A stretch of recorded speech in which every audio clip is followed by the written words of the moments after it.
Hello students, मैं प्रतीक कुमार आज आप लोगों को workshop calculation and science subject जो कि आईटीआई में पढ़ रहे सेकंड ईयर के बच्चों के लिए एक सब्जेक्ट होता है वर्कशॉप कैलकुलेशन एंड साइंस।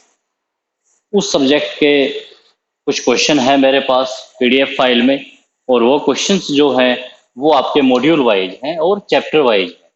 इस पूरी सीरीज में आपके 8 मॉड्यूल है। जैसा कि आप सभी जानते हो कि आईटीआई सेकंड ईयर में वर्कशॉप कैलकुलेशन एंड साइंस में हमारे पास 8 चैप्टर हैं टोटल। तो वो आठों के आठों चैप्टर मॉड्यूल के हिसाब से डिवाइड किए हुए हैं। तो सबसे पहला हमारा मॉड्यूल है फ्रिक्शन। हम इन क्वेश्चंस को तो करेंगे करेंगे साथ ही साथ जैसा हर एक क्वेश्चन में हमारे पास आंसर होगा उससे संबंधित जितने भी कंसेप्ट होंगे हम उनको भी साथ के साथ क्लियर करेंगे। इस पूरी सीरीज में 259 क्वेश्चन है। 259 क्वेश्चन को 8 मॉड्यूल में डिवाइड किया हुआ है। जैसे कि पहला मॉड्यूल है मेरा, इस पहले मॉड्यूल में 43 क्वेश्चन है। कितने क्वेश्चन है बच्चों? 43।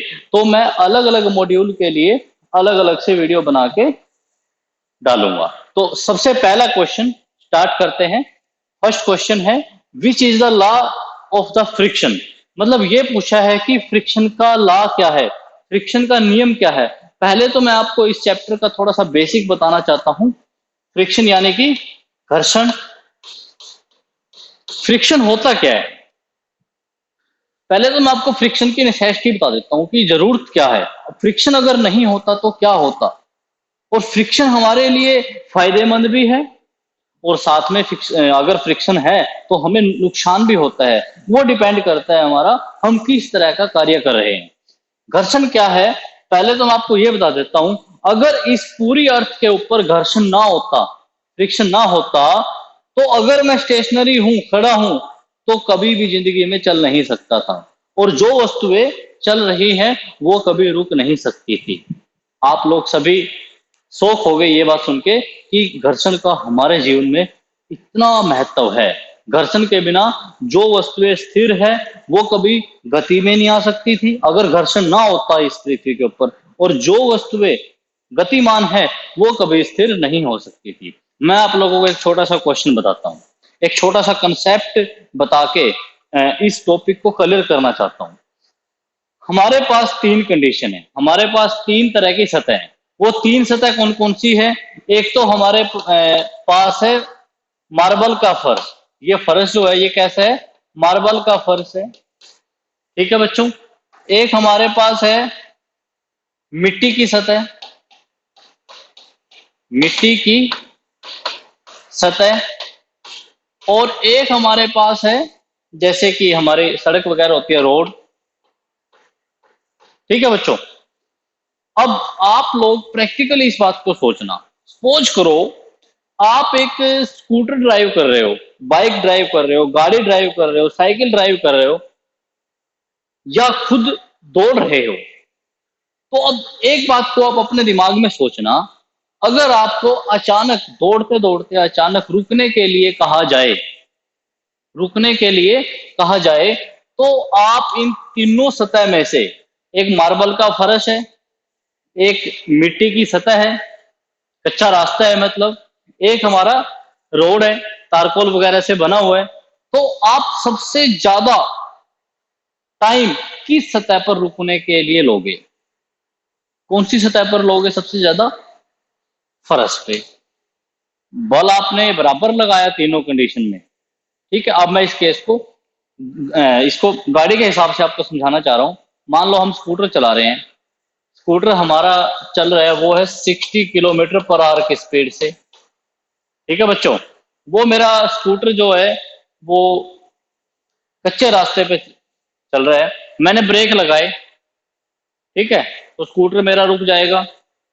वही ब्रेक अगर मैं सड़क पे लगाऊंगा तो उसका रुकने का टाइम और कच्चे रास्ते पर रुकने के टाइम से थोड़ा सा अलग होगा। अगर वही ब्रेक मैं मार्बल के फर्श पे लगाऊंगा तो हो सकता है स्कूटर हमारा स्लिप भी कर सकता है।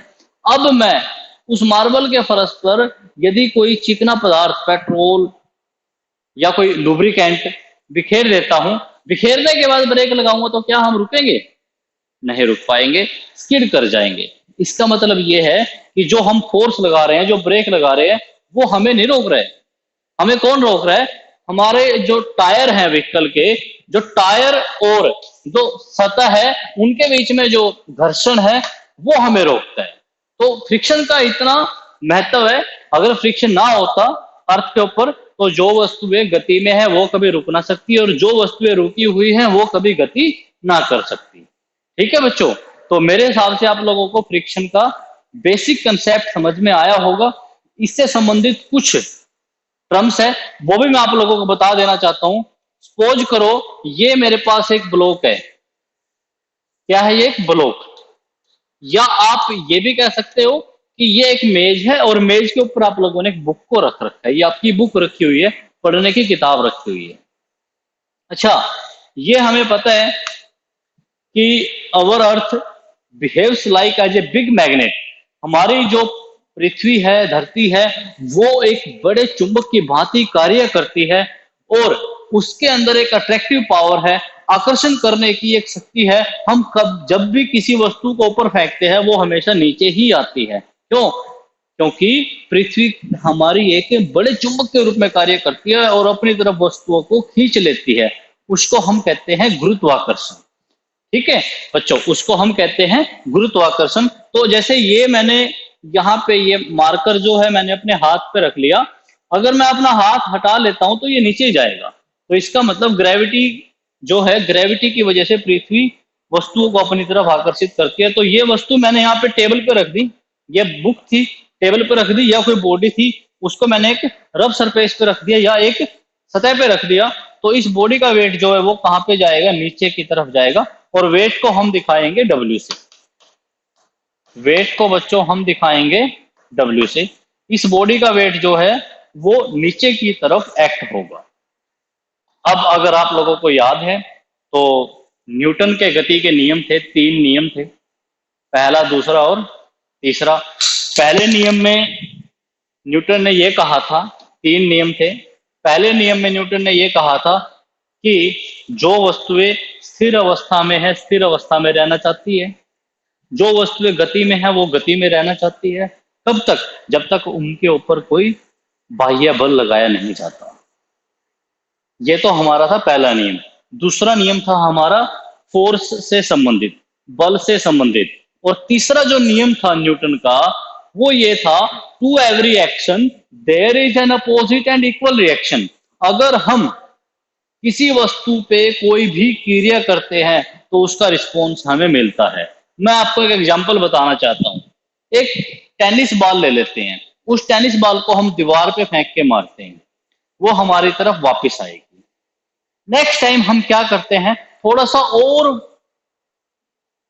जोर लगाकर और ज्यादा एफर्ट के साथ उसको जब दीवार पे मारेंगे तो वो और थोड़ा सा ज्यादा स्पीड से हमारी तरफ आएगी।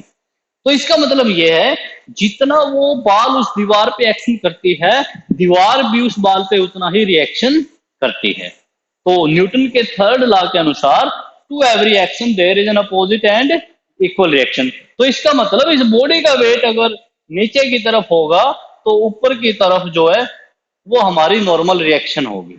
मतलब एक्शन हो गया, किसकी वजह से? ग्रेविटी की वजह से। तो रिएक्शन भी हमें जरूर मिलेगा। अब मैं इस बुक को, इस मार्कर को अपने हाथ के ऊपर से खिसकाना चाहता हूं। तो बच्चों ये हम तब तक खिसका नहीं पाएंगे फोर्स लगा के जब तक इसकी विपरीत दिशा में किसी तरह का घर्षण नहीं होगा। जब तक इसकी विपरीत दिशा में घर्षण नहीं होगा।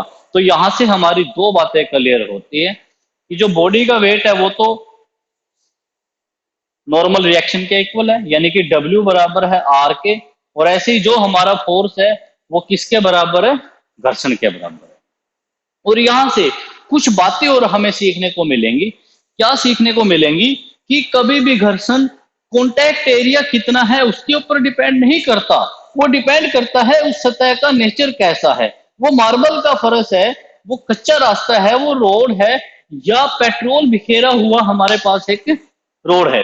वो डिपेंड करता है सरफेस के नेचर के ऊपर, ना कि एरिया के ऊपर। अगर ब्रेक अप्लाई होनी होगी तो वो थोड़े से एरिया में भी हो जाएगी, और नहीं तो आप कितना ही एरिया लेके चलो, अगर वो एरिया हमारा फ्रिक्शन लेस है तो वहां पे हमारे ब्रेक भी काम नहीं करेंगे, गाड़ी हमारी स्किड कर जाएगी। तो ये कुछ रूल है, कुछ नियम है घर्षण से संबंधित। और आप लोगों को एक और बात याद रखनी है, एक छोटा सा मैं आपको नियम बताना चाहता हूं। वो नियम क्या है बच्चों, ध्यान रखना कि जो फोर्स ऑफ फ्रिक्शन होता है हमारा, वो हमेशा डायरेक्टली प्रोपोर्शनल होता है नॉर्मल रिएक्शन के। ये बहुत ज्यादा इंपॉर्टेंट फॉर्मूला है। ये फॉर्मूला, ये समझो कि इस फॉर्मूला के बेस पे आपके आने वाले एग्जाम्स में न्यूमेरिकल आ सकते हैं डायरेक्ट इस फॉर्मूला के बेस पे। पहले तो इस फॉर्मूला को समझना है। मैंने कहा कि फोर्स या frictional force is directly proportional to normal reaction. अगर इसको हम थोड़ा सा टेक्निकली इस बात को समझे तो मैं वो डायग्राम एक बार दोबारा बना रहा हूं बच्चों। डायग्राम ये था हमारा, ये मेरा फोर्स था, ये मेरा फ्रिक्शन है, क्योंकि और यहां से एक बात और क्लियर हो जाती है कि हमेशा फ्रिक्शन और फोर्स एक दूसरे के विपरीत होते हैं, अपोजिट होते हैं। यानी कि जिस डायरेक्शन में हम फोर्स लगाना चाहते हैं, फ्रिक्शन उसकी अपोजिट डायरेक्शन में होता है। नीचे इस बॉडी का वेट था और ऊपर जो है रिएक्शन थी। इसमें लिखा है मैंने कि फोर्स या फ्रिक्शनल फोर्स, घर्षण बल हमेशा अनुकर्मानुपाती होता है अभिलंब अभिक्रिया के। मतलब फ्रिक्शनल फोर्स हमेशा डायरेक्टली प्रोपोर्शनल होता है नॉर्मल रिएक्शन के। इस बात का मतलब क्या है, मान लो फ्रिक्शनल फोर्स या फोर्स एक ही बात है, क्योंकि अपोजिट डायरेक्शन है बट क्वांटिटी, मात्रा दोनों की सेम है। ऐसे ही अगर आर मैं लिखूं तो आर को मैं डब्ल्यू के इक्वल भी कह सकता हूं। यानी कि मैं यहां से ये कह सकता हूं कि फोर्स मेरा डायरेक्टली प्रोपोर्शनल होगा वेट के। ये तो बात है। अब आप सपोज करो आपके पास एक रिक्शा है, उस रिक्शा में 100 टन वजन रखा हुआ है, उस रिक्शा को खींचना है। ठीक है बच्चों, तो आप उसको खींच लोगे। अब मैंने उसमें 50 टन वजन और बढ़ा दिया, तो आपको फोर्स बढ़ाना पड़ेगा ना। मैंने उसमें से 50 टन वजन कम कर दिया, तो ऑब्वियसली आपको फोर्स कम करना पड़ेगा। तो इस बात का मतलब ये है कि फोर्स हमेशा डायरेक्टली प्रोपोर्शनल होगा किसके, वेट के। यानी कि वेट बढ़ेगा तो फोर्स भी बढ़ेगा, और वेट यदि कम होगा तो फोर्स भी कम होगा। और वेट का मतलब क्या है वहां पे, नॉर्मल रिएक्शन। वो अपोजिट डायरेक्शन में है लेकिन मात्रा तो उनकी सेम है। यानी कि आप लोगों को क्या याद रखना है कि W मैं पहले भी लिख चुका हूं, W तो हमारा बराबर है R के, वेट हमारा नॉर्मल रिएक्शन के बराबर है। और ऐसे ही हमारा जो अप्लाइड फोर्स है, जो हमने फोर्स लगाया है उस वस्तु को खींचने के लिए, वो किसके बराबर है, घर्षण के बराबर है। तो हमेशा फोर्स ऑफ फ्रिक्शन हमारा डायरेक्टली प्रोपोर्शनल होगा आर के। और इस डायरेक्टली प्रोपोर्शनल को उठाने के लिए हम एक स्थिरांक लगाते हैं, एक कांस्टेंट लगाते हैं। यहाँ पे कांस्टेंट मेरा रहेगा म्यू। क्या रहेगा, म्यू। और म्यू को कहते हैं बच्चों कोफिशिएंट ऑफ फ्रिक्शन। म्यू को हम कहते हैं कोफिशिएंट ऑफ फ्रिक्शन। तो ये तो मेरा बेसिक था फ्रिक्शन से संबंधित। अब हम क्वेश्चन को स्टार्ट करते हैं बच्चों, और फिर से क्वेश्चन नंबर 1 पे आते हैं। क्वेश्चन नंबर 1 क्या है हमारे पास, पहला क्वेश्चन है which is the law of friction. इनमें से फ्रिक्शन का लॉ क्या है। पहला जो ऑप्शन है वो लिखा हुआ है friction force is independent over the area and shape of the contacting surface. Second option है frictional force is inversely proportional to the normal reaction. Frictional force act in the same direction of the motion. ये तो बात गलत है बिल्कुल भी, क्योंकि वो एक ही डायरेक्शन में काम नहीं करते, हमेशा अपोजिट डायरेक्शन में होते हैं। Frictional force is not depend on A nature of contacting surface. ये तो मैं आप लोगों को पहले बता चुका हूं कि जो कॉन्टैक्टिंग सरफेस जो होते हैं उनके नेचर के ऊपर डिपेंड करता है। तो ये बात भी इन्होंने गलत लिखी हुई है, ये भी गलत लिखी हुई है। बी पॉइंट क्या था, फ्रिक्शनल फोर्स जो है इनवर्सली प्रोपोर्शनल होता है नॉर्मल रिएक्शन के, ये भी बिल्कुल गलत लिखा हुआ है। तो पहला ऑप्शन जो है हमारा सही है कि जो फ्रिक्शन फोर्स होता है वो इंडिपेंडेंट होता है, मतलब निर्भर नहीं होता। किसके ऊपर निर्भर नहीं होता, एरिया और सरफेस के ऊपर। कौन से एरिया और सरफेस, जब दो वस्तु आपस में एक दूसरे के कॉन्टेक्ट में आते हैं, वो एरिया और सरफेस। ये था बच्चों क्वेश्चन नंबर 1 हमारा। उसके बाद है क्वेश्चन नंबर 2। क्वेश्चन नंबर 2 क्या है, क्वेश्चन नंबर 2 देखिए जरा। क्वेश्चन नंबर 2 में है बच्चों what is the direction, what is the direction of frictional force against a motion object. ये मैं आपको बता चुका हूं कि जिस डायरेक्शन में फोर्स होता है उसके अपोजिट डायरेक्शन में क्या होता है, हमेशा फ्रिक्शन होता है, यानी कि अपोजिट टू द ऑब्जेक्ट। ये था क्वेश्चन नंबर 2। उसके बाद देखिए बच्चों क्वेश्चन नंबर 3 हमारा। क्वेश्चन नंबर 3 में क्या है? क्वेश्चन नंबर 3 में है which force is directly proportional to the which force is directly proportional to the normal reaction between the contacting surface. वो मैं आपको बता चुका हूं कौन सा फोर्स बच्चों, फ्रिक्शनल फोर्स। कौन सा force? Frictional force. Question number 4 देखिए। क्वेश्चन नंबर 4 में है which one of the following which one of the following in act in between the wheel and the road if vehicle are able to run on the road। यानी कि जब एक vehicle एक road के ऊपर दौड़ता है तो व्हीकल के जो टायर हैं, जो व्हील है, उनके बीच में और उस रोड के बीच में क्या होता है बच्चों? हमेशा फ्रिक्शन होता है। क्या होता है वहां पे? फ्रिक्शन होता है। अब क्वेश्चन नंबर 5 देखिए विच इज यूजफुल फ्रिक्शन। इनमें से कौन सा यूजफुल फ्रिक्शन है? आप एक बार इस वीडियो को जब देखोगे तो इन ऑप्शन को ध्यान से पढ़ना है। मैं आपको आंसर बता रहा हूं इसका। यूजफुल जो फ्रिक्शन है हमारा वो होता है brake through lining friction. Brake through lining friction कौन सा होता है मैं आपको बता देना चाहता हूं। और ये बात मैंने आप लोगों को स्टार्टिंग में बताई थी कि फ्रिक्शन इंपॉर्टेंट भी है, फ्रिक्शन के एडवांटेजेस भी है और डिसएडवांटेजेस भी है। एडवांटेजेस तो मैंने आपको बता दी, ब्रेक ब्रेक खाली ब्रेक से गाड़ी थोड़ा नहीं रुकेगी। सरफेस जो हमारा सरफेस और जो गाड़ी के टायर उनके बीच में फ्रिक्शन का होना जरूरी है। लेकिन एक मतलब हमारी बहुत सारी ऐसी एप्लीकेशन भी होती है जहां पे फ्रिक्शन हमारे लिए फायदेमंद नहीं होता। आपको मैं एग्जांपल बताता हूं बच्चों। जैसे घरों में आटा चक्की होती है या घास काटने वाली मशीन होती है, वहां पे क्या होता है, हमारे पास दो पुली होती हैं। पुली, ठीक है, एक तो मान लो हमारी ड्राइवर पुली है, एक है ड्रीवन पुली। ये ड्राइवर है, सपोज करो ये हमारी ड्राइवर है और ये है हमारा ड्रीवन। यानी कि ये तो हमारा जो इलेक्ट्रिकल जो मोटर होती है उसके ऊपर पुली है, ये हमारी जो घास काटने वाली मशीन है उसके ऊपर पुली है। इन दोनों को हमने एक बेल्ट के थ्रू कनेक्ट कर दिया। ये बीच में क्या लगा दें, इनके बेल्ट। यानी कि जैसे इसको हम बिजली से, यानी कि बिजली से मोटर को घुमाएंगे, मोटर के साथ ये पुली अटैच है, ये घूमना स्टार्ट करेगी, ये बेल्ट रोटेट करेगी, घूमेगी, तो ये जो हमारी घास काटने वाली मशीन या जो ड्राइवन है पुली वो भी हमारी घूमना स्टार्ट कर दी। अब देखो यहाँ पे ये जो बेल्ट है और ये जो पुली है बच्चों, बेल्ट और पुली के बीच में भी तो घर्षण है। बेल्ट और पुली के बीच में भी तो घर्षण है। तो क्या यहाँ पे घर्षण का होना उचित है या अनुचित है? बताओ जल्दी। यहाँ पे घर्षण का होना उचित है, क्योंकि अगर यहाँ पे फ्रिक्शन नहीं होता तो ये बेल्ट जो है उस पुली के ऊपर स्लिप करेगी। स्लिप करेगी तो इसका मतलब हमारी जो एफिशिएंसी है मशीन की वो कम होगी। तो ये देखो यहाँ पे एडवांटेजेस भी है। एक रोड के ऊपर हमने जब ब्रेक वाला बताया था कि वहां पे फ्रिक्शन की कितनी जरूरत है, वो भी आप लोगों को बताया था। अब उसके बाद इसका नुकसान क्या है? जैसे हमारी साइकिल की चेन है, साइकिल की चेन और पीछे जो हमारा स्प्रोकेट होता है, उस स्प्रोकेट के जो टीथ होते हैं उसके ऊपर चेन होती है हमारी साइकिल की ऐसे। ठीक है बच्चों, हम टाइमली क्या करते हैं, इस चेन में या तो ग्रीस डालते हैं। ग्रीस क्या है? लुब्रिकेंट, एक स्नेहक है। तो इसका मतलब ये यहाँ से एक बात का और हमें पता चल रहा है कि स्नेहक जो होते हैं वो फ्रिक्शन को कम करते हैं। जो लुब्रिकेंट जो होते हैं वो फ्रिक्शन को रिड्यूस करते हैं। तो यहाँ पे फ्रिक्शन को कम करने की जरूरत क्या थी? वहां पे हमें फ्रिक्शन की जरूरत है, यहाँ पे फ्रिक्शन की जरूरत नहीं है। क्योंकि अगर यहाँ पे फ्रिक्शन हो गया तो ये जो इसके पार्ट है ये आपस में रगड़ खाएंगे, ईयर एंड वियर होगा,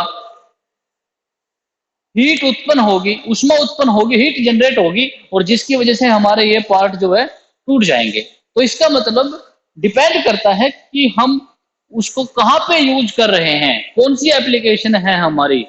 तो प्रैक्टिकली मतलब हम क्या कर रहे हैं, तो फ्रिक्शन जरूरत भी है और फ्रिक्शन हमारे लिए नुकसान भी है। तो जहां पे हमें फ्रिक्शन की जरूरत है वो तो ठीक है, जहां पे फ्रिक्शन की जरूरत नहीं है वहां पे हमें लुब्रिकेंट का प्रयोग करके फ्रिक्शन को कम करना पड़ेगा। मेरे हिसाब से मैं उम्मीद करता हूं कि आप लोगों को ये टॉपिक भली भांति समझ में आ रहा है। तो बच्चों ये था हमारा क्वेश्चन नंबर 5 में क्या था कि इनमें से कौन सा यूजफुल फ्रिक्शन है। मैंने बताया brake shoe lining. Brake shoe lining के बारे में आपको थोड़ा सा बता देना चाहता हूं। ब्रेक शू लाइनिंग कौन सी होती है, मैं आपको एक सिंपल सा एग्जांपल बताता हूँ। आपका जो साइकिल का जो टायर होता है ना, साइकिल के टायर में आपने देखा होगा ब्रेक शू होते हैं छोटे छोटे दो, ब्लैक कलर के होते हैं वो होते हैं हमारे ब्लैक कलर के। तो और ये जो हमारा व्हील होता है, जैसे ही हम ब्रेक अप्लाई करते हैं तो ये ब्लैक कलर के शू हमारे यहाँ पे जाके स्टक हो जाते हैं। कहने का मतलब यहाँ पे ये घर्षण पैदा करते हैं। अगर ये यहाँ पे घर्षण पैदा नहीं कर पाए तो ब्रेक अप्लाई होंगे नहीं। तो इसका मतलब यहाँ पे जो यूजफुल फ्रिक्शन है वो कौन सा है, ब्रेक शू लाइनिंग।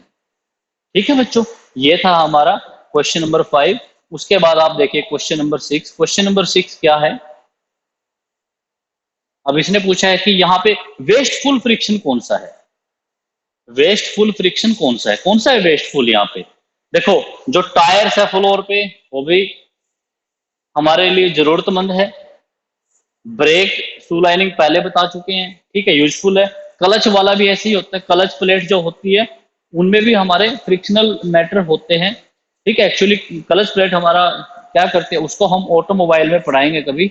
वो हमारी जो ड्राइवर और ड्रिवन शाफ्ट होती है उन दोनों के बीच में कांटेक्ट बनाती है, मतलब एंगेज भी करती है और डिसएंगेज भी करती है। जब हमें गियर चेंज करने होते हैं तो हम डिसएंगेज कर देते हैं, गियर चेंज करने के बाद उसको दोबारा से एंगेज कर देते हैं।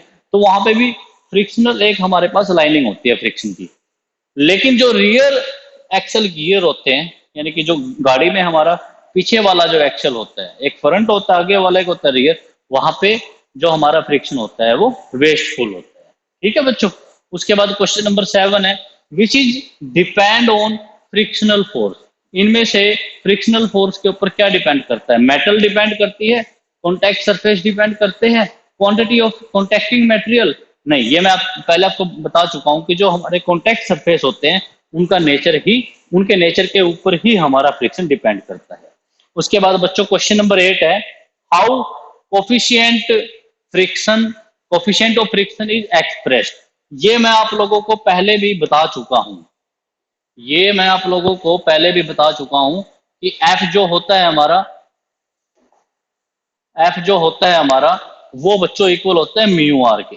वो हमेशा इक्वल होता है म्यू आर के। फ्रिक्शनल फोर्स है, नॉर्मल रिएक्शन है, कोफिशिएंट ऑफ फ्रिक्शन है, घर्षण गुणांक कहते हैं इसको हिंदी में। तो कोफिशिएंट ऑफ फ्रिक्शन का फॉर्मूला क्या हो जाएगा, म्यू हो जाएगा एफ बटे आर। तो इसका मतलब यहाँ पे जो हमारे ऑप्शन है उनमें से कौन सा ऑप्शन करेक्ट होगा, it is a ratio between the frictional force and the normal reaction. तो इस क्वेश्चन का हमारा सही आंसर क्या होगा बच्चों, आंसर बी होगा। क्वेश्चन नंबर 9 भी ऐसे ही है। क्वेश्चन नंबर 9 में क्या है देखिए एक बार उसको ध्यान से। क्वेश्चन नंबर 9 है हमारा कि what is the formula to find coefficient of friction. इनमें से coefficient of friction find out करने का कौन सा फॉर्मूला सही है। वैसे तो इसमें क्वेश्चन नंबर डी सही है। डी क्या है, म्यू बराबर है एफ बटे डब्ल्यू। आप ये भी पूछोगे कि सर आपने पहले लिखा था एफ अपॉन आर, लेकिन मैं आप लोगों को बता चुका हूं पहले ही कि जितना वेट होता है उतनी रिएक्शन होती है, तो डब्ल्यू को हम आर भी लिख सकते हैं। तो इसका जो हमारा करेक्ट आंसर होगा वो क्या होगा बच्चों, वो हमारा ऑप्शन नंबर डी रहेगा। अब चलते हैं बच्चों क्वेश्चन नंबर 10 पे। क्वेश्चन नंबर 10 क्या है, ध्यान से देखना। इसने पूछा है यहाँ पे कि क्वेश्चन नंबर 10 में विच सिंबल, इनमें से कौन सा सिंबल हम यूज करेंगे कोफिशिएंट ऑफ फ्रिक्शन बताने के लिए। तो कौन सा सिंबल यूज करते हैं बच्चों, म्यू। ठीक है, तो हमारा कोफिशिएंट ऑफ फ्रिक्शन है, घर्षण गुणांक है, वो हमेशा प्रदर्शित किया जाता है म्यू के द्वारा। नेक्स्ट क्वेश्चन है, what kind of friction is called the, what kind of friction is called if two object are in contact. जब दो ऑब्जेक्ट कॉन्टेक्ट में होते हैं लेकिन वो किस चीज पे हो, रेस्ट में हो, तो उस टाइम फ्रिक्शन कौन सा होता है हमारा, स्टैटिक फ्रिक्शन होता है। फ्रिक्शन दो तरह के होते हैं बच्चों, एक स्टैटिक, वैसे तो तीन तरह के होते हैं, मतलब मेनली दो तरह के कौन कौन से होते हैं, वैसे तो तीन तरह के होते हैं, वो मैं आपको बाद में डिस्कस करूंगा। जब हमारी कोई दो बॉडी रेस्ट में है, रेस्ट से देखो ये बताया था अगर फ्रिक्शन ना होता तो जो बॉडी रेस्ट में है वो रेस्ट में रहती, जो मोशन में है वो मोशन में रहती। बॉडी रेस्ट में है, रेस्ट में से जब वो मोशन, जब रेस्ट में है, रेस्ट में से जब वो मोशन में आना स्टार्ट करेगी तो वो तो होता है स्टैटिक फ्रिक्शन। एक जब वो मोशन में है और हम ब्रेक लगा के उनको रोक देते हैं, मतलब मोशन वाली वस्तु को रेस्ट में ले आते हैं, तो वो हमारा कौन सा फ्रिक्शन होता है बच्चों? कौन सा फ्रिक्शन होता है? Dynamic friction. ठीक है, तो ये हमारे दो तरह के फ्रिक्शन होते हैं, तीसरा भी होता है वो बाद में डिस्कस करेंगे हम।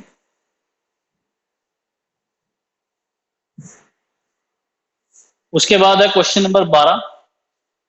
12 में पूछा है हमसे which is the correct statement, इनमें से करेक्ट स्टेटमेंट कौन सी है? तो जो सी ऑप्शन है वो हमारा सही होगा। जो स्लाइडिंग फ्रिक्शन होता है वो हमेशा लेस देन, मतलब कम होता है किससे? लिमिटिंग फ्रिक्शन से।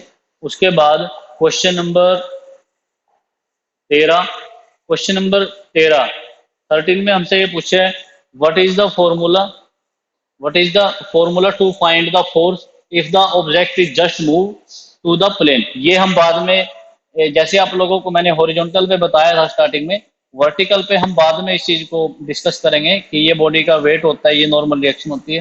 फिलहाल आपको फॉर्मूला याद रखना है, इसका फॉर्मूला रहेगा W जो है, सॉरी, जो हमारा वहां पे फोर्स होता है वो हमेशा इक्वल होता है W into sine five, sine theta plus five upon कोस फाइव। ये हम बाद में डिस्कस करेंगे कि यहाँ पे थीटा क्या होता है और फाइव क्या होता है।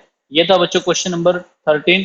अब नेक्स्ट देखिए क्वेश्चन नंबर 14 क्या होता है, 14 क्या होगा, सॉरी, क्वेश्चन नंबर 14 है which of the angle is called the angle of friction. तो जैसे मैंने आप लोगों को स्टार्टिंग में एक डायग्राम बना के समझाया था बच्चों, वो डायग्राम ये रहा। ठीक है, ये हमारा एक रफ हॉरिजॉन्टल प्लेन है, ये उसके ऊपर एक बॉडी रखी हुई है, हमने फोर्स लगा रखा है, ये force of friction opposite direction में है, नीचे वेट है, ऊपर हमारी रिएक्शन है। तो ये जो एंगल होता है ना, ये एंगल हमारा ROS, इसको हम कहते हैं एंगल ऑफ फ्रिक्शन। ठीक है बच्चों, एंगल ऑफ फ्रिक्शन। उसके बाद नेक्स्ट क्वेश्चन देखिए बच्चों ध्यान से, क्वेश्चन नंबर 15। क्वेश्चन नंबर 15 में क्या है, what is the coefficient of friction. Coefficient of friction क्या होता है, इसको भी याद रखना, tan थीटा होता है, कई बुक में आपको tan फाइव भी मिलेगा। ये वो डिपेंड करता है कि हम थीटा से क्या डिनोट कर रहे हैं और फाइव से क्या डिनोट कर रहे हैं यहाँ पे। ये था क्वेश्चन नंबर 15। उसके बाद देखिए बच्चों क्वेश्चन नंबर 16। क्वेश्चन नंबर 16 क्या है, ये आपको एक डायग्राम दे रखा है, इसमें ये पूछा है कि R क्या बताता है। R तो हमें पता ही है हमेशा, R क्या बताएगा वहां पे, R बताएगा नॉर्मल रिएक्शन बच्चों। R हमारा जो बताएगा वो R क्या बताएगा, R बताएगा हमारा नॉर्मल रिएक्शन। उसके बाद नेक्स्ट क्वेश्चन देखिए बच्चों, ये क्वेश्चन तो आप लोगों को करने ही है, साथ ही साथ इनसे संबंधित जितने भी क्वेश्चन होंगे आपकी बुक्स वगैरह में या नेट पे सर्च करके, वो क्वेश्चन भी आप लोगों को इस वीडियो को समझ के उनको भी सोल्व करना है। ठीक है बच्चों, उसके बाद क्वेश्चन नंबर 17 देखिए। अब लुब्रिकेंट से रिलेटेड कुछ क्वेश्चन आएंगे यहाँ पे। लुब्रिकेंट यानी कि स्नेहक के बारे में मैं आपको पहले बता चुका हूँ। लुब्रिकेंट का यूज जो होता है वो फ्रिक्शन को कम करने के लिए हम यूज करते हैं।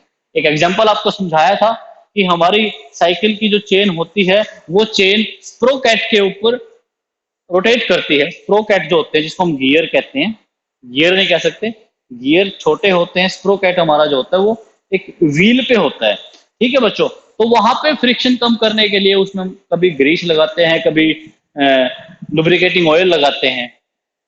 ठीक है, तो क्यों लगाते हैं, ताकि हम वहां पे फ्रिक्शन को कम कर सके। मैं आपको एक एग्जांपल बताता हूँ, ये हाथ है, मैं इन हाथों को जब ऐसे रब करता हूँ तो घर्षण पैदा होगा, ऑब्वियसली हीट भी जनरेट होगी, गर्म भी होंगे हाथ। लेकिन मैं इन दोनों हाथों के सरफेस के बीच में यदि ग्रीस लगा के, ग्रीस समझते हो, लुब्रिकेंट, लुब्रिकेंट लगा के जब इनको मैं स्लाइड करूंगा तो ये स्मूथली स्लाइड होंगे, यानी कि फ्रिक्शन रहित होंगे, घर्षण रहित होंगे, फ्रिक्शन लेस होंगे, और साथ के साथ हीट भी जो है वो कम से कम जनरेट होगी और उससे टीयर एंड वियर नहीं होगा, इस तरह की टूट फूट नहीं होगी। ये तो हाथ थे, हमारे ऐसे ही कोई दो मैकेनिकल पार्ट भी हो सकते हैं। तो ये बच्चों ये हमारा क्वेश्चन नंबर 17 है, अभी देखते हैं। इसने पूछा है कि लुब्रिकेंट का पर्पज क्या है। लुब्रिकेंट हमेशा फ्रिक्शन को कम करने का काम आता है, यानी कि to reduce friction. Question number 18 देखिए, what type of lubricant is used, ये याद कर लेना है। जो हमारा एक विक फीड लुब्रिकेशन सिस्टम होता है, उसमें हम लुब्रिकेंट की जगह पे किसको यूज करते हैं, मतलब कौन सा लुब्रिकेंट यूज करते हैं, ल्यूब ऑयल। उसके बाद बच्चों क्वेश्चन नंबर 19 देखिए। क्वेश्चन नंबर 19 में क्या है, क्वेश्चन नंबर 19 में है which lubrication system is provided with a ring oiler to splash lube oil continuously around the parts. तो स्प्लैश से देखो आपको पता चल रहा है कि वहां पे कौन सा फीड सिस्टम होता है, स्प्लैश फीड सिस्टम होता है। हमारे पास बच्चों तीन तरह के लुब्रिकेटिंग सिस्टम होते हैं। कौन कौन से होते हैं, एक तो ग्रेविटी फीड सिस्टम होता है, एक हमारा फोर्स फीड सिस्टम होता है, और एक होता है स्प्लैश फीड सिस्टम। ठीक है, जितने भी हमारे ऑटोमोबाइल होते हैं, ऑटोमोबाइल जैसे कि हमारे कोई मतलब बाइक है या कोई स्कूटर है, कार है, ट्रक है, मतलब कुछ भी एक मैकेनिकली पार्ट है जहाँ पे हीट जनरेट होती है, तो उस हीट को रिमूव करने के लिए या उसकी मात्रा को कम करने के लिए हमें जो वहाँ पे कूलेंट भी यूज करते हैं, और साथ ही साथ जो उसके मूविंग पार्ट्स होते हैं उनके बीच में घर्षण कम से कम हो, वहां पे हम लुब्रिकेंट यूज करते हैं। तो उस लुब्रिकेंट को यूज करने के लिए अलग अलग विधियां होती है, वो तीन विधि, तीन मेथड हमारे होते हैं, gravity feed system, force feed system और स्प्लैश फीड सिस्टम। उम्मीद करता हूं बच्चों आप लोगों को सभी क्वेश्चन समझ में आ रहे हैं। उसके बाद हम चलते हैं क्वेश्चन नंबर 21 पे, 21। क्वेश्चन नंबर 21 क्या है हमारा, क्वेश्चन नंबर 21 में पूछता है बच्चों वो, इनमें से कौन सा लुब्रिकेशन सिस्टम हम यूज करते हैं, मतलब अप्लाई करते हैं उसमें holes in the machine. Question को रिपीट कर रहा हूं मैं, which lubrication system employs oil holes in the machine. तो कौन सा होता है बच्चों जिसमें हम होल्स बना के और वहां पे लुब्रिकेंट जो है वो ऑटोमेटिकली जाता रहता है अंदर पार्ट्स के अंदर, जो से हमारे मेटिंग पार्ट्स हैं उनके अंदर फ्रिक्शन को कम करने के लिए, वो सिस्टम होता है gravity feed system. Question number 22 देखिए, what is the name of the lubrication system. मतलब एक डायग्राम बना रखा है इन्होंने, और उस डायग्राम में ये पूछा है कि ये कौन सा लुब्रिकेशन सिस्टम है बच्चों। ठीक है, ये डायग्राम है मेरा, इसमें इन्होंने लुब्रिकेशन सिस्टम पूछा है कौन सा है, तो ये मेरा रहेगा विक फीड। कौन सा रहेगा बच्चों, विक फीड सिस्टम। उसके बाद क्वेश्चन नंबर 23 देखिए। क्वेश्चन नंबर 23 में क्या है बच्चों, which is used to reduce the friction in the machine part. बता चुका हूं कि मशीन पार्ट में फ्रिक्शन को कम करने के लिए किसका प्रयोग करते हैं, लुब्रिकेंट का प्रयोग करते हैं। उसके बाद क्वेश्चन नंबर 24 देखिए बच्चे, which is the main purpose of using the lubricant oil in engine moving part. यानी कि इसमें मतलब ये पूछना चाहते हैं कि जो हमारा इंजन के जो मूविंग पार्ट्स होते हैं वहां पे लुब्रिकेंट का मेन पर्पज क्या होता है। देखो जब लुब्रिकेंट यूज नहीं करेंगे तो फ्रिक्शन ज्यादा होगा, हीट ज्यादा जनरेट होगी, यानी कि हमारी जो इंजन की जो एफिशिएंसी है वो कम होगी।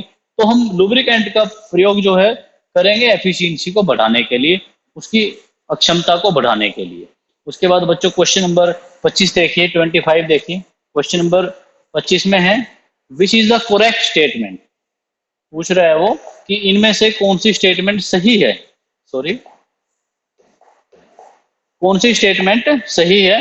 तो लुब्रिकेंट हमारा एक्ट करता है टू प्रिवेंट कोरोजन, क्योंकि जब हम दो मेटिंग पार्ट्स के बीच में, टू मेटिंग पार्ट्स के बीच में लुब्रिकेंट का यूज करेंगे तो फ्रिक्शन नहीं होगा, और जो उनकी सतह जो होती है उनपे जंग भी लग नहीं पाएगा। ठीक है बच्चों। उसके बाद 26 है, what cause the efficiency of A machine bye maintaining the lubrication. मतलब एफिशिएंसी को हम क्या कर सकते हैं, बढ़ा सकते हैं। लुब्रिकेंट यूज करके हम एफिशिएंसी को बढ़ा सकते हैं, क्योंकि मैं आपको ऑलरेडी बता चुका हूं फ्रिक्शन के फायदे भी हैं और फ्रिक्शन के नुकसान भी हैं। ठीक है, फ्रिक्शन के एडवांटेजेस भी हैं और डिसएडवांटेजेस भी हैं। क्वेश्चन नंबर 27 देखिए बच्चों, अभी 27 क्या है हमारे पास,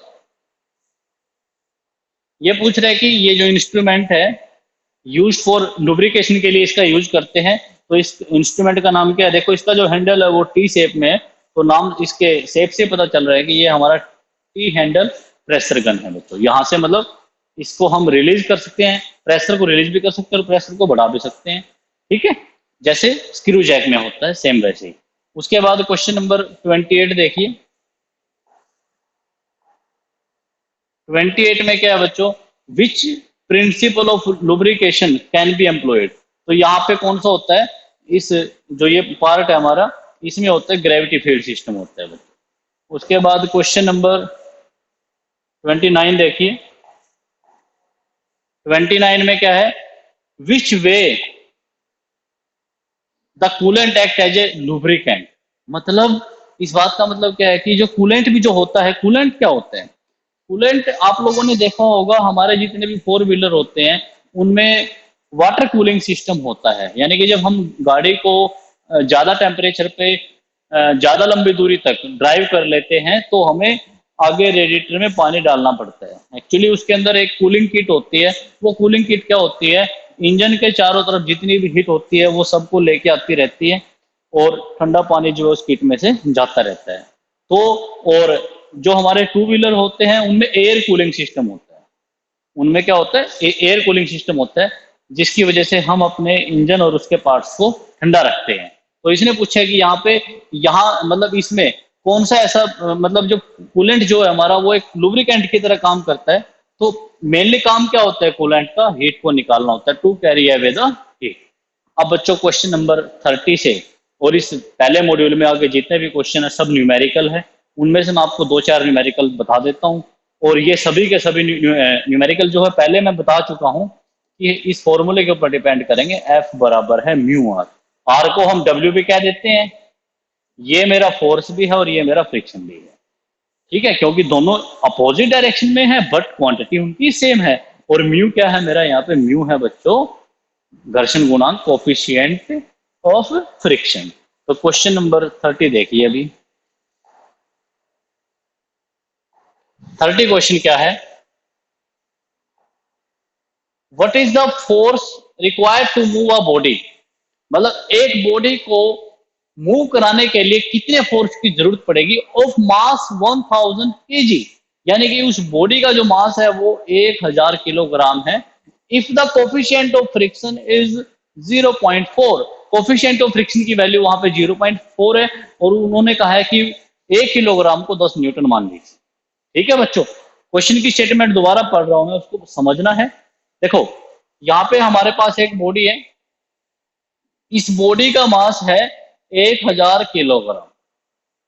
ठीक है बच्चों, और बॉडी का मास कहाँ पे होता है हमेशा, एक्ट नीचे की तरफ, due to the gravitational, due to the gravity, ठीक है, और due to the gravitational force, गुरुत्वाकर्षण बल की वजह से। और ऊपर क्या जाती है हमारी, नॉर्मल रिएक्शन जाती है। ठीक है बच्चों, इसने कहा कि इस बॉडी को मूव कराने के लिए कितने फोर्स की, यानी कि कितना पुल, कितना बल हमें लगाना पड़ेगा वहां पे। मैं फॉर्मूला पहले बता चुका हूं, एफ जो है किसके बराबर है, म्यू आर के। देखो उस वस्तु का वेट कितना है, 1000 केजी, लेकिन उसने कहा है कि 1 केजी को आप 10 न्यूटन मान लो। मतलब उसको हम न्यूटन में बदल लेते हैं क्योंकि हमारा आंसर जो है न्यूटन में है। तो 1000 केजी को हम इसको जब 10 से गुणा करेंगे तो 10,000 न्यूटन हो गया। यानी कि जो मेरी बॉडी का वेट है, वेट का मतलब क्या है, रिएक्शन। डब्ल्यू किसके बराबर है, आर के बराबर है, अपोजिट है बट सेम इन क्वांटिटी। तो यहाँ पे आर की वैल्यू कितनी है मेरी, आर की वैल्यू 10,000 बच्चों। और जो कोफिशिएंट ऑफ फ्रिक्शन है वो है मेरा 0.4। ठीक है, तो यहां से मेरी एफ की वैल्यू निकल जाएगी, यानी कि मैं 10,000 को 0.4 से गुना करूंगा तो ये आंसर आ जाएगा मेरा 4000 न्यूटन। तो इसका मतलब उस बॉडी को सरकाने के लिए, उस बॉडी को स्लाइड करने के लिए कितने फोर्स की जरूरत पड़ेगी, 4000 न्यूटन की। बच्चों मैं पहले भी बता चुका हूँ, मेरे जो प्यारे विद्यार्थी है आईटीआई में पढ़ रहे हैं, इंजीनियरिंग ट्रेड में है, सेकेंड ईयर में मैथ का सब्जेक्ट होता है, वर्कशॉप कैलकुलेशन एंड साइंस। तो आपके जो फाइनल एग्जाम है वहाँ पे फ्रिक्शन से रिलेटेड यदि क्वेश्चन आता है 99.99% इसी फॉर्मूला के बेस पे आता है बच्चों क्वेश्चन। तो ये ज़्यादा से ज़्यादा क्वेश्चन हमें इस फॉर्मूला के बेस पे ज़्यादा से ज़्यादा क्वेश्चन की प्रैक्टिस करनी है। नेक्स्ट क्वेश्चन देखिए बच्चों, ये था हमारा 30 क्वेश्चन। नेक्स्ट देखिए 31, 31वां क्वेश्चन देखिए वहां पे। और ये सभी के सभी क्वेश्चन बिल्कुल सेम एक ही जैसे हैं बच्चों। मतलब क्या है, किसी फॉर्मूले में, किसी क्वेश्चन में आप लोगों से कोफिशिएंट ऑफ फ्रिक्शन पूछ लेगा, किसी में आप लोगों से फोर्स पूछा जाएगा, किसी में आप लोगों से रिएक्शन, किसी में भी। 31st क्वेश्चन क्या है, what is the coefficient of friction. यानी कि हमें किसकी वैल्यू बतानी है, म्यू की। If a force of 30 newton, मतलब फोर्स कितना है 30 newton required to move a body of mass 35 kg, और 1 केजी को उसने दे दिया 10 न्यूटन। कहने का मतलब ये बॉडी है मेरी, इस बॉडी का जो वेट है वो है बच्चों 35 किलोग्राम। मैं इस 35 किलोग्राम को, जैसा कि इन लोगों ने वैल्यू दे रखी है इस क्वेश्चन में कि 1 केजी किसके इक्वल है, 10 न्यूटन के इक्वल, यानी कि 350 newton as per question, question के हिसाब से, ठीक है। तो और इसमें जो इसको मतलब मूव करने के लिए कितने फोर्स की जरूरत पड़ेगी, 30 न्यूटन की। तो कोफिशिएंट ऑफ फ्रिक्शन पूछा है। देखो बच्चों एफ किसके इक्वल है, म्यू आर के। एफ की वैल्यू कितनी है, फोर्स कितना है मेरा, फोर्स है यहाँ पे 30 न्यूटन, म्यू मुझे निकालनी है, और आर की वैल्यू कितनी है मेरी 350 न्यूटन, ठीक है बच्चों। तो म्यू की वैल्यू क्या आएगी, 30 को डिवाइड करेंगे 350 से, और इसको सोल्व करके हम अपना आंसर फाइंड आउट कर लें, ठीक है बच्चों। चलो मैं इसको एक बार इसका आंसर निकाल के दिखा देता हूं आपको। तो मुझे 3 को डिवाइड करना है 35 से, 3 को डिवाइड करना है 35 से, पॉइंट लगा के 0 बच्चों, ठीक है। तो कितना हो गया हमारा, ये कितना हो गया 30, नहीं जाएगा, फिर एक और 0 लगा लेते हैं, उसके बाद इसको हम 8 से डिवाइड कर देते हैं। तो इसका मतलब यहाँ से हमें पता चल ही पा रहा है कि हमारा जो आंसर आएगा वो आएगा 0.0857। उसके बाद बच्चों क्वेश्चन नंबर 32, 32 क्या है, 32 क्वेश्चन है हमारा, how much force is required, मतलब इस क्वेश्चन में फोर्स की वैल्यू पूछ रखी है, फोर्स की मात्रा पूछ रखी है, टू मूव ऑब्जेक्ट। एक ऑब्जेक्ट है हमारा, उस ऑब्जेक्ट का वेट कितना है 20 किलोग्राम। अब की बार इसने न्यूटन वगैरह नहीं दिया, किलोग्राम में दे दिया। इसका वेट है 20 किलोग्राम, ठीक है बच्चों, और जितना वेट होगा उतनी क्या होगी रिएक्शन, यानी कि हमारा आर पे कितना है 20 केजी यहाँ पे। If the value of M, मतलब एम इसने यहाँ पे लिख दिया है, म्यू भी लिख सकता है वो, एम भी लिख सकता है, म्यू यानी कि कोफिशिएंट ऑफ फ्रिक्शन को वो एम से भी डिनोट कर सकते हैं और म्यू से भी। यानी कि मेरा म्यू कितना है यहाँ पे 0.24 है, और मुझे क्या बताना है कि कितना फोर्स रिक्वायर्ड होगा। एफ का फॉर्मूला हमें पता है बच्चों, एफ किसके इक्वल है, म्यू आर के, ठीक है। एफ हमें निकालना है, म्यू कितना है मेरा 0.24, यानी कि कोफिशिएंट ऑफ फ्रिक्शन, और जो उसकी रिएक्शन है वो कितनी है बच्चों 20, ठीक है। जब इसको मल्टीप्लाई करेंगे तो आंसर कितना आ जाएगा हमारा 4.8 केजी, ठीक है। ये था हमारा क्वेश्चन नंबर 32। उसके बाद आप देखिए क्वेश्चन नंबर 33। क्वेश्चन नंबर 33 में क्या रहेगा, क्वेश्चन नंबर 33 में है what is the weight of an object could be moved by a force of 30 KG. मतलब यहाँ पे आप लोगों को फोर्स भी दे दिया, फोर्स कितना दे दिया 30 केजी, म्यू आपको दे रखा है 0.0125, ठीक है बच्चों। आपको वहां पे क्या निकालना है, उस ऑब्जेक्ट का वेट निकालना है, और आपको पता है कि वेट हमेशा किसके इक्वल होता है, आर के, यानी कि नॉर्मल रिएक्शन के इक्वल होता है। अब हमारे पास एफ का फॉर्मूला क्या है, एफ का फॉर्मूला है म्यू आर। फोर्स कितना है हमारे पास 30 केजी, म्यू की वैल्यू हमारे पास 0.0125, आर निकालना है, ठीक है बच्चों। तो आर की वैल्यू कितनी आ जाएगी 30, ये यहाँ पे अपॉन में आ जाएगा 0.0125, और ये पॉइंट हटा लेते हैं। पॉइंट हटाने के बाद देखो 125 बटे में, और वो बटे वाला जो ऊपर आ जाएगा न्यूमिरेटर के साथ आ जाएगा। पॉइंट के बाद कितने डिजिट है 1 2 3 4, तो मतलब एक के बाद उतनी जीरो आ जाएंगे यहाँ पे, ठीक है। 25 पंजे 125, 25 चौके 100, 400, 5 अठे 40, 80, 80 के 30 की गुना कर देंगे बच्चों। तो यहाँ पे जो हमारा आर है, आर का मतलब क्या, उस वस्तु का वेट कितना आ जाएगा 2400 किलोग्राम आ जाएगा, ठीक है जी। ये क्वेश्चन था हमारा 33। उसके बाद क्वेश्चन नंबर 34 देखिए। 34 समझने वाला क्वेश्चन है, समझने वाले तो सारे हैं बच्चों, लेकिन ये थोड़ा सा अलग क्वेश्चन है। अलग कैसे है, what is the angle of inclination if a weight, weight कितना दे दिया आपको 150 kg, is in equilibrium and the value of the M, M समझते हो आप, कोफिशिएंट ऑफ फ्रिक्शन दे रखा है 0.577, ठीक है। और आपको स्टार्टिंग में एक फॉर्मूला बताया था मैंने कि जो टेन थीटा जो होता है वो क्या होता है, हमारा म्यू होता है, ठीक है। और टेन थीटा की वैल्यू कितनी दे रखी है, 0.5733। और आपको पता होना चाहिए कि टेन 30 डिग्री का जो मान है वो होता है 1/√3, यानी कि 0.577 समथिंग। तो टेन थीटा बराबर है, इसको मैं लिख सकता हूं टेन 30 डिग्री, यानी कि टेन 30 डिग्री, टेन से टेन कैंसिल हो जाएगा और मेरा एंगल ऑफ इंक्लिनेशन कितना होगा, 30 डिग्री होगा। उसके बाद नेक्स्ट क्वेश्चन देखिए, क्वेश्चन नंबर 35। 35 क्या है बच्चों, how much force is required to just slide a 20 kg object, यानी कि जो उसका वेट है, वेट मतलब रिएक्शन कितना है, 20 kg है, एक हॉरिजॉन्टल टेबल है, और एम, एम का मतलब आप समझते हो, म्यू कोफिशिएंट ऑफ फ्रिक्शन 0.2 है, तो फोर्स निकालना है। फोर्स का सूत्र क्या होता है, F is equal to mu R. तो मेरे हिसाब से बच्चों आप लोगों को समझ में आ चुका है, सभी बच्चों को, कि ये फॉर्मूला जो है F is equal to mu R सबसे ज़्यादा इंपॉर्टेंट है। और आईटीआई के जितने भी विद्यार्थी हैं उन सभी के लिए ये फॉर्मूला और इससे संबंधित क्वेश्चन जितने भी हैं उनको करना बहुत आसान होगा अगर बच्चे इस वीडियो को पूरा ध्यान से देखेंगे।